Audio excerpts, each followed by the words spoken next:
L'évaluation des performances est à moduler en fonction de l'âge gestationnel en cas de prématurité. Il faut considérer l'âge corrigé hypotonie axiale, lors de l'épreuve du tiré-assis. Passage de la position couchée à la position assise, la tête fléchie quand le tronc atteint la ligne verticale. Hypertonie des membres avec attitude en flexion des membres supérieurs et inférieurs, chez le nouveau-né à terme tête. Succion et déglutition.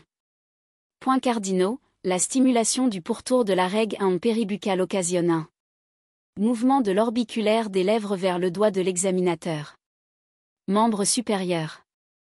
Réflexe de Moreau, l'extension du cou entraîne une extension-abduction des deux membres supérieurs, puis une ouverture des mains, dans un mouvement d'embrassement avec un cri.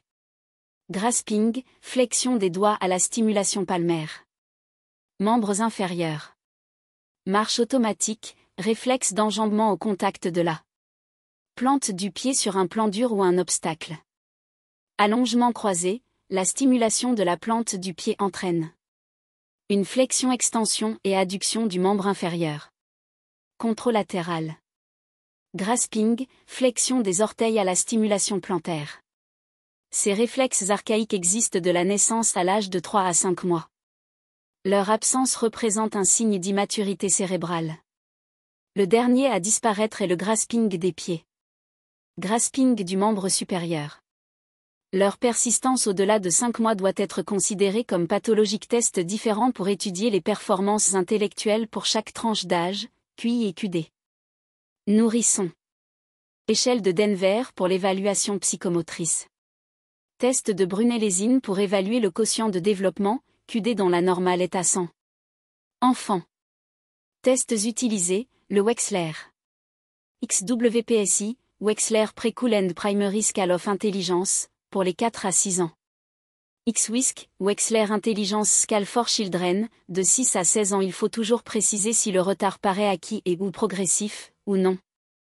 Avant 3 ans, le diagnostic de retard mental s'appuie, grâce à l'échelle de Brunellesine et du QD sur le retard psychomoteur. Les troubles du langage. La sociabilité. Après 3 ans, le diagnostic de retard mental s'appuie sur les tests d'efficience intellectuelle de Wechsler. Bilan clinique. Antécédents personnels et familiaux, consanguinité, arbre généalogique à dessiner. Examen complet, neurologique, cardiaque, abdominal, croissance. Recherche d'une dysmorphie, de taches café au lait ou achromique. Recherche de déficit sensoriel, évaluation de l'audition et de la vision. Analyse de troubles du comportement. Test psychométrique, retard ou régression, atteinte centrale, anomalie chromosomique, malformation cérébrale, maladie métabolique. L'échec scolaire. Retard scolaire 2 ans. Il faut évoquer modification familiale ou changement d'école. Maladie organique, troubles sensoriels. État dépressif.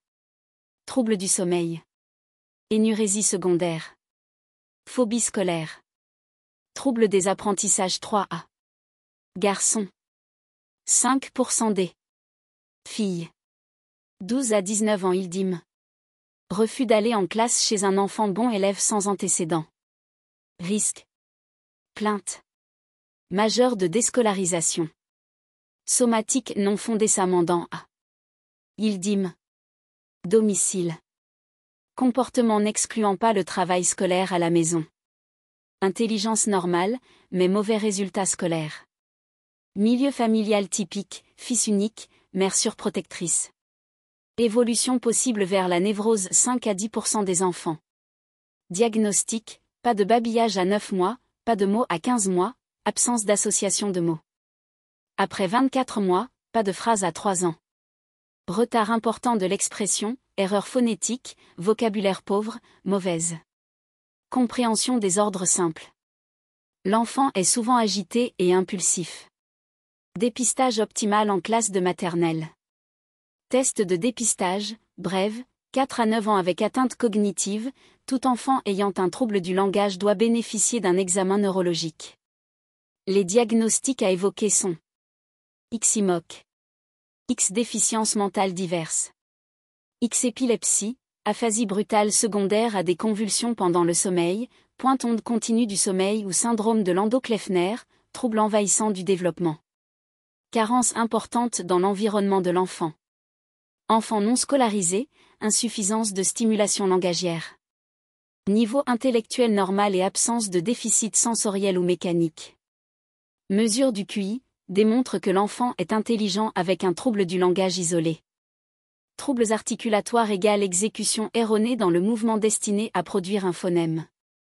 Zozotement, langue entre les deux incisives. Chuintement, le son sort latéralement uniquement.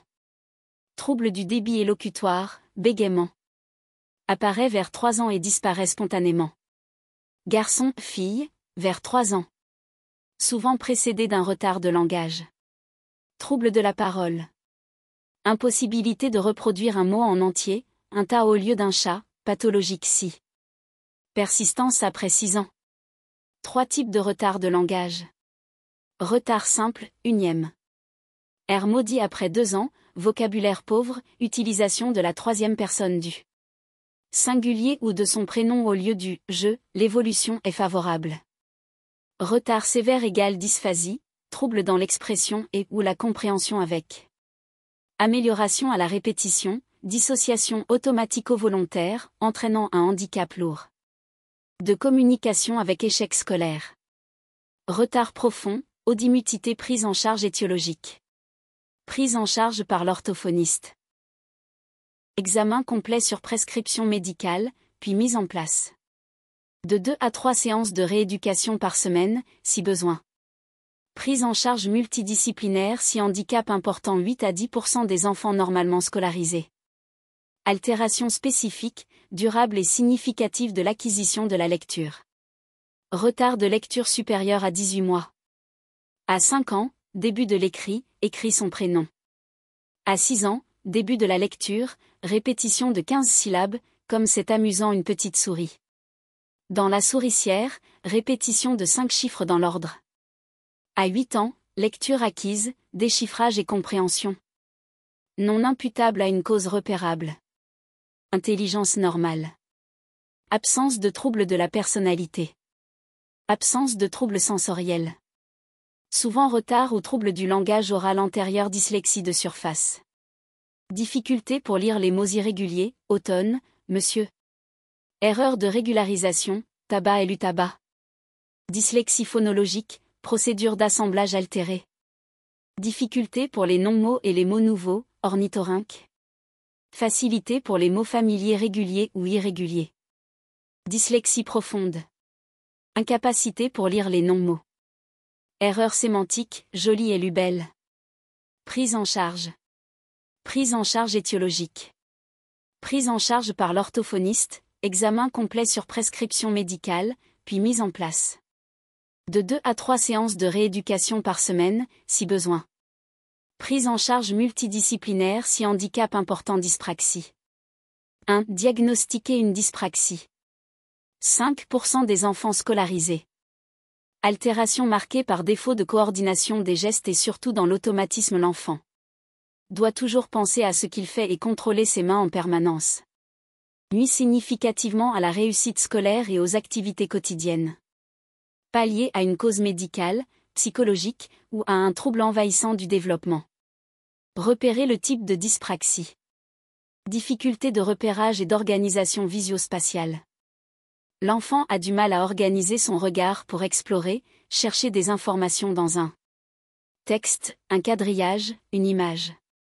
Il peine à recopier ce qui est au tableau, oublie certains mots ou des lignes entières lorsqu'il lit. Il ne sait pas bien s'organiser sur la feuille, s'orienter dans l'établissement. Une maladresse gestuelle et parfois corporelle. Il n'est pas à l'aise pour les jeux de balles ou de ballon. L'enfant tient mal son stylo, il écrit mal, est parfois illisible. Il a des difficultés pour manipuler la règle, le taille-crayon, les ciseaux.